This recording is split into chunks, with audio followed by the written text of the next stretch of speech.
All right, I want to give a short little overview of what parametric equations are and how we can use our calculators to look at them.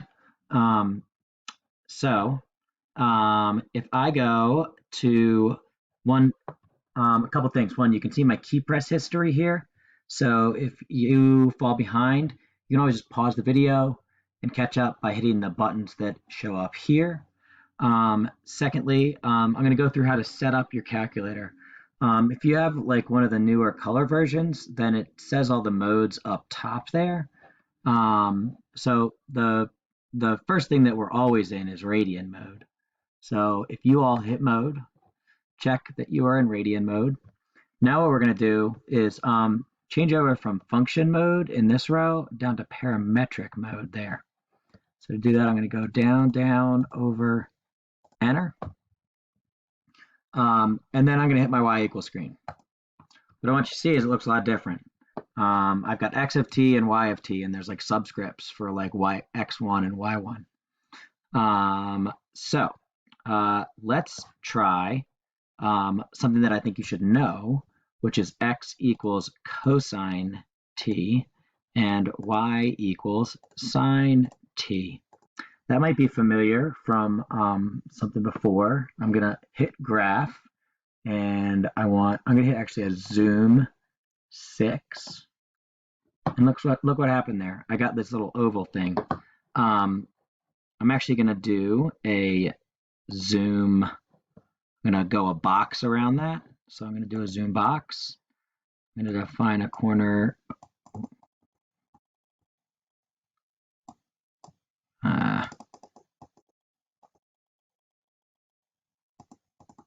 Sorry, there. And then I'm going to go over here, go up, there. Perfect. And go like that. Now yours, as long as you get a zoom box that's like similar to that, you should be good to go. Now what I'm going to do is square that. So I'm going to do a zoom square. That's zoom 5. And look, oh, it's a circle, right? So why is it a circle? Well, oh, and what's the radius of this circle? Notice these ticks are at 1. Well, if I go back here into my y equals, if I take x is cosine theta and y is sine theta and graph them, right, then I get the unit circle. Maybe I said that weird. On the unit circle, the x-coordinate is always cosine theta, and the y-coordinate is always sine theta. So I can generate that in reverse by letting x be cosine of t and y be sine of t. And then I'm going to show you something in my window here. I'm going to hit window, and look, this is totally different from before. Well, not totally different. It's got these 3 new pieces here. All those are down there the same. So my t min is 0. My t max is 6.28. That's fishy. Oh, it's 2 times pi. So it goes from 0 to 2 pi. And then this t-step thing here, we'll talk about that in a little bit. But it should make sense. If I have x as cosine t and y as sine t, and I take t from 0 to 2 pi, I should get a circle. Now, I'm going to show you a couple things. I'm going to go back into my y equals screen. I'm going to go over here, and I'm going to change this to this guy right here. I call it a lasso. But I'm going to do that so that I want you to see this thing get drawn. I think that it's really useful to have that piece as our like drawing graph line thing, whatever, when we're doing parametric equations. So if I hit graph, you can see that thing go around, and you're going to see it stop right there. And why is that? Because it went to 2 pi. Now, let me come back into my window. Let me change this to 4 second pi graph. What do you think is going to happen? Oh, it kept going. Boom. So what did it do? It went around twice. That's because if I go to 4 pi on the unit circle, I will have gone around the circle twice. So let me show you something else.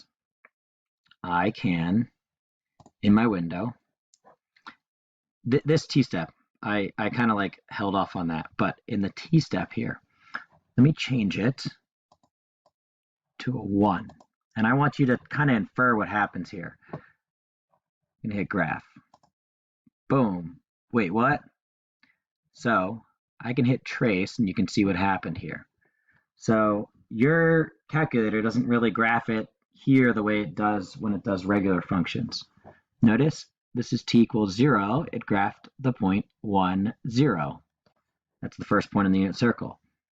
Then it graphed t equals 1. And maybe I will go back to my window and I'm going to change this to just 2 pi so we can see it a little bit better. All right, so watch. Let me hit trace again. It did t equals 1, got an x coordinate, got a y coordinate, and then just put a point there and drew a straight line in between it. T equals 2, boink, right? So that's how your calculator graphs these parametric equations.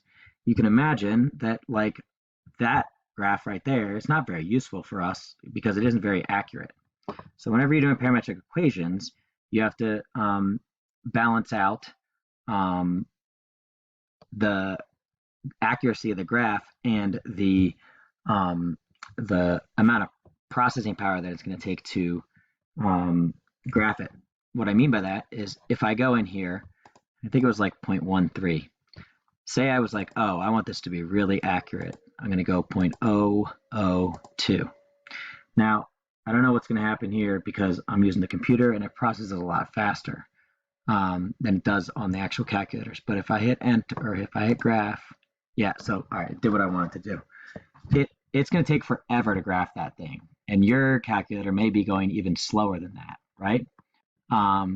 So you should know this. If I'm stuck and my calculator's got this little swirly thing up here, it's thinking hard, and I want it to stop, I hit on and it stops it. It kind of breaks whatever was going on. Anyway, so if I go back and make this a 0.13, then it'll give me a graph in a reasonable amount of time. So there are all kinds of cool things that I can do with this. What if I said here, oops, what if I said t cosine t sine t and t cosine t? What do you think that graph's going to look like? Think about it for a little bit. T is going to go from 0 to 2 pi. That's going to get it around the circle once, and then each part of the unit circle is going to get multiplied by that t value. Okay, graph. Oh, I see it. Maybe I should zoom out a little bit. 3, enter. Do you see that? It draws a spiral, and that should make sense. And it only does like one revolution, quote, of the spiral. Anyway, hopefully that helps you see a little bit of what parametric equations are and how I can use my graph to do this.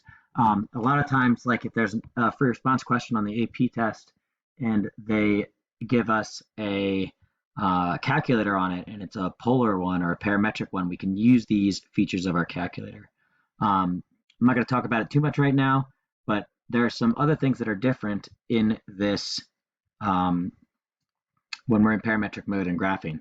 The biggest one is the second calc menu. If I hit second trace or second calc, I can only get values, but look at this. It'll give me dy dx, dy dt, dx dt. So it'll calculate those things for me.